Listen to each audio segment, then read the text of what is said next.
Hello guys, welcome back. Now today we have a prime moments Ronaldinho review for you guys.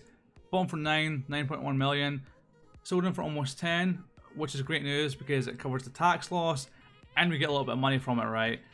Bad news to this is I didn't get a chance to show you guys the stats over the last 20-30 games of Weekend League.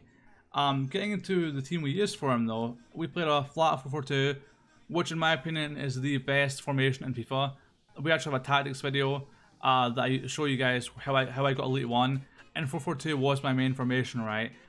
We played him left striker for about 15 of the games, and for me it just wasn't his main position, right?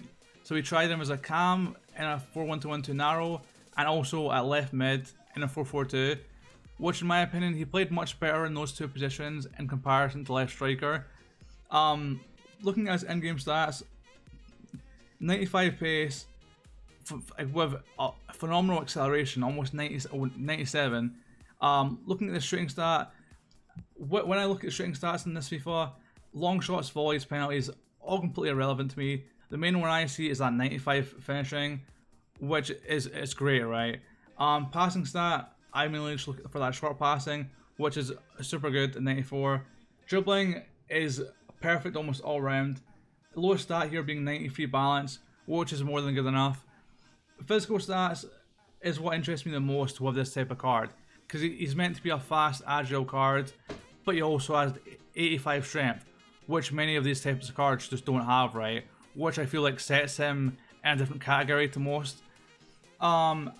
Before I get into the clips of the Weekend League, I'm just going to say, didn't really plan on making a YouTube video in the first place, so a lot of these clips will be just standard. Some will be standard goals, some will be a little nicer, but it'll be an honest review for you guys, right? Because I didn't pass them the ball 24/7. I played the Weekend League like I would play any other Weekend League. I didn't force them the ball.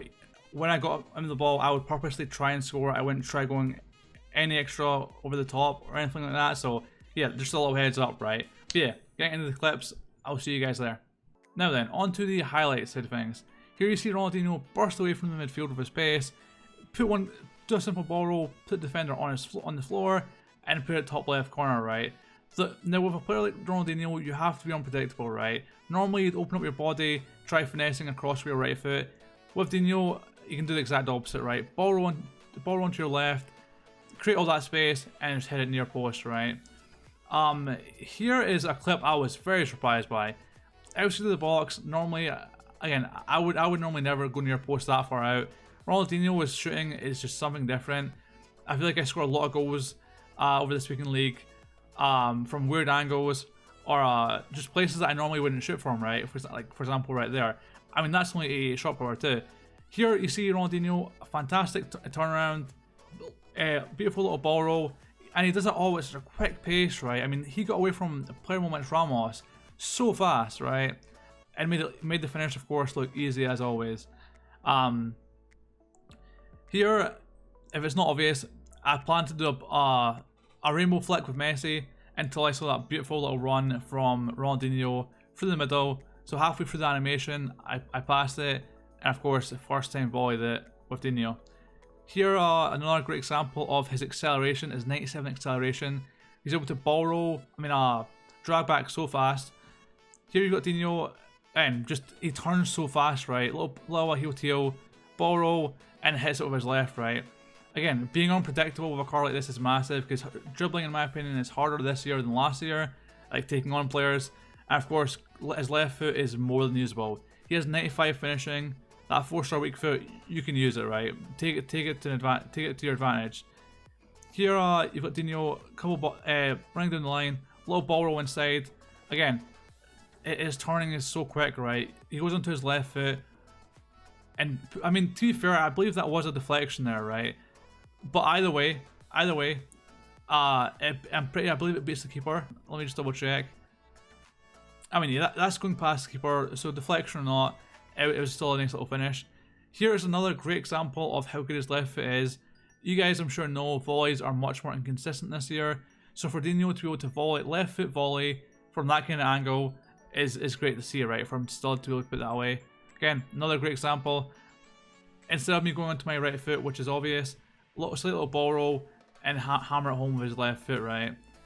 Like, definitely take advantage of that, lads. Definitely take advantage of that. Here we have Dino holding off player moments Ramos, running down the line with a blistering pace. And of course, the beautiful little back heel pass with his flare trait and his super good passing for Kaká to easily finish that one off too. Here this is in the Weekend League where I put him out to the left mid to properly get a good use of that pace. Done a little ball roll for the angle change. Driven pass across Eusebio, easy enough finish, right? Now I have added in a few extra clips of him missing, and this is why I didn't play him striker, right? This was just some examples. This one here was the very worst one. Yeah, it was a volley, I get it.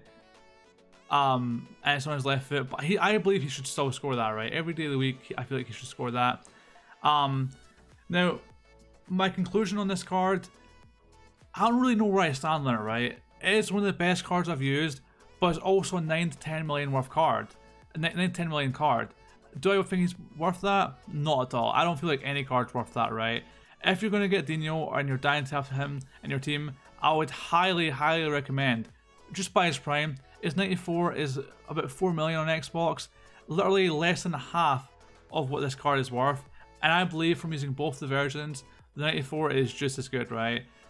Like, yeah, he has a strength, physical, strength, pace, shooting, but so does the 94, right? There's not a big enough difference to pay that extra 5 million, right? That's my honest opinion. I would love your guys' thoughts on the review. If you guys have used him, let me know what you thought of him, and I'll catch you guys next time. Of course, any questions you have of this card, let me know down in the description and below. Alright, I appreciate you guys.